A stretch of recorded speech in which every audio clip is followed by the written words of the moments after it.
দেখা গৈছে যে বিজেপি চৰকাৰৰ এটা বৃহৎ সংখ্যক মন্ত্ৰী MLA আৰু ৰাজনীতিকে এই সমগ্ৰ মাটিবিলাক সাংঘাতিক ধৰণে দখল কৰিছে, সাংঘাতিক ধৰণে কিনিছে, নামে বেনামে তেওঁলোকে ক্ৰয় কৰিছে।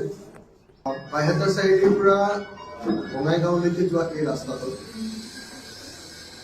নেশ্যনেল হাইৱেৰ কিনাৰৰ আটাইবিলাক মাটি আমি দেখিছোঁ যে খেতিয়কবিলাকৰ হাতৰ পৰা, অসমীয়া খেতিয়কবিলাকৰ হাতৰ পৰা, অসমত বসবাস কৰা স্থায়ী খিলঞ্জীয়া মানুহবিলাকৰ হাতৰ পৰা ক্ৰমাগতভাৱে এতিয়া বহিৰাগত মানুহৰ হাতলৈ গুচি গৈছে। আনহাতে আমি দেখিছোঁ যে উঠি অহা কিছুমান ৰাজনীতিকে সাংঘাতিক ধৰণে আমাৰ নেশ্যনেল হাইৱেৰ কিনাৰত থকা মাটিবিলাক এনেকৈ নিজৰ দখললৈ নিছে।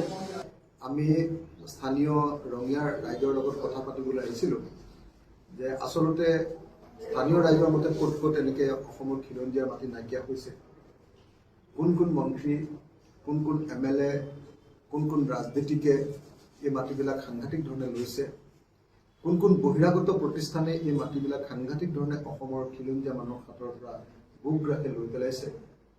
এই সমস্তবিলাক অধ্যয়ন কৰি আছোঁ। কিছুদিনৰ পিছতেই আমি ইয়াৰ ওপৰত এটা প্ৰতিবেদন প্ৰকাশ কৰিম, অনুসন্ধানমূলক প্ৰতিবেদন।